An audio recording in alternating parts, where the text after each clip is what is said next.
All right, so today we're going to trace the life, the struggles, and the whole purpose of cultural studies.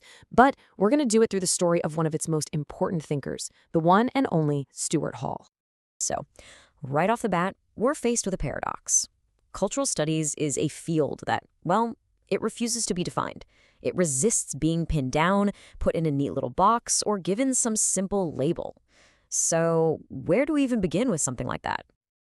We're going to start with Stuart Hall's own words. He called cultural studies a discursive formation. Now, what does that mean? Basically, forget thinking about it as some solid, stable subject. Instead, I want you to picture an ongoing, messy, but really powerful conversation. You know? One with multiple histories, countless starting points, and absolutely no single authoritative voice telling you what's right. So, yeah, this is not going to be a static lecture. Think of this more as a journey through an intellectual project that is always moving, always arguing, and always engaged with the real world. Okay, first up, let's explore why Stuart Hall, a guy often called a founder of cultural studies, was so hesitant to even accept that title. It's a reluctance that really gets to the very heart of what this whole thing is all about. So here he is, Stuart Hall. He was there right at the beginning, but his relationship with the field he helped create is, well, it's complicated. It's even a little contradictory. On the one hand, he totally acknowledged that people saw him as this kind of living monument, a tableau vivant, as he put it, like a spirit from the past who held the original truth of what cultural studies was supposed to be. But then, almost in the same breath, he just pushes all that authority away. He refuses to be the keeper of the flame, the guy who polices the field.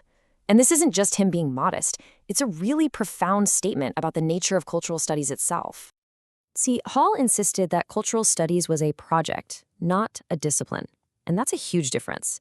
A project is serious. It's engaged with the messy, gritty realities of politics and power, and it has something real at stake.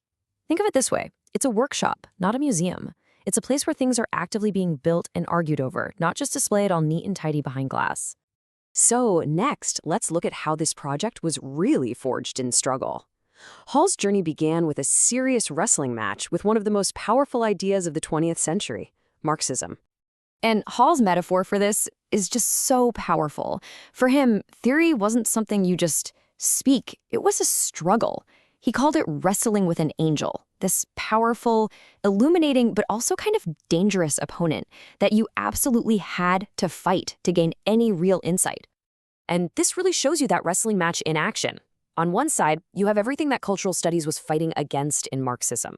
Its rigid, almost religious doctrines, its tendency to reduce every single part of life down to just economics, and its very Eurocentric worldview.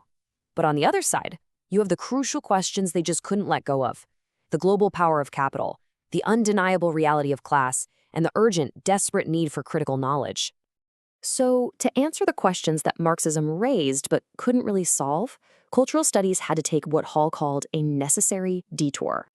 And that detour led straight to the prison notebooks of Antonio Gramsci, who gave them a whole new, much more flexible set of tools for thinking about that complex dance between culture and power. Now, one of Gramsci's most powerful ideas was the organic intellectual. This wasn't your typical academic, locked away in an ivory tower. This was a new kind of thinker with a very specific, politically engaged mission. And that mission had two parts that had to exist together always. First, be absolutely rigorous. As Gramsci said, no more than the traditional intellectuals. But, and this is so important, you then had a responsibility to translate that complex knowledge, to transmit it to people outside of the academy. This combination of theoretical seriousness and political commitment, well, it became a guiding star for the entire cultural studies project. But the journey of cultural studies wasn't some smooth, predictable road. As Hall describes it, it was a history of interruptions, of moments when the outside world didn't just knock on the door, it broke the whole thing down. He actually describes the first major interruption as a thief in the night, completely unexpected, incredibly disruptive, and absolutely unstoppable. And that thief, it was feminism. Hall's language here is intentionally impolite. It's even shocking, right? That's because the effect was that profound. Feminism didn't ask for permission. It broke in, made an unseemly noise, and it fundamentally blew up the entire conversation, forcing a complete reorganization of the field by exposing its deep, unacknowledged patriarchal assumptions. I mean, feminism completely revolutionized cultural studies by insisting that the personal was deeply political. It radically expanded our whole idea of power beyond just economics or the state. It put questions of gender and sexuality front and center, and then came another massive shift, the struggle over race. This was a fight against what Hall called a resounding but unconscious silence inside the project itself, forcing the politics of race, empire, and resistance onto an agenda that had, frankly, ignored them for too long. These weren't just new topics to add to a list. They changed absolutely everything. And all of these struggles with Marxism, feminism, and race, they led Hall to the central and probably the most difficult lesson of cultural studies. It's not about finding comfortable answers. It's about learning to live with tension. Hall frames this tension with this incredibly raw question that came out of the AIDS crisis. When people are literally dying in the streets, what on earth is the point of analyzing language and representation? What good is theory? It's a question that just cuts right to the heart of the whole project's purpose.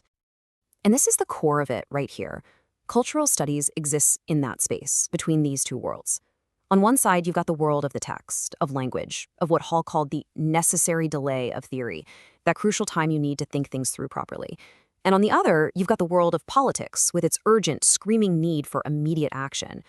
The goal isn't to solve this tension, it's to live inside it, letting each side irritate and productively poke and prod the other. And finally, Hall looks to the future, and he sees both a profound danger and a critical hope for the project he helped build. The danger of it becoming just another boring academic subject, and the hope that it could remain a truly vital form of intellectual practice. So the danger was that cultural studies would just become academic work.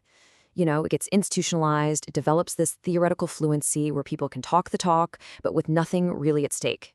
Theory becomes a substitute for actual politics. The hope, though, was that it could remain intellectual work, a practice that is deadly serious, that's modest about what it can achieve, but is always, always aimed at intervening in the world to try and make a difference. And so that brings us full circle, right back to where we started, with a question.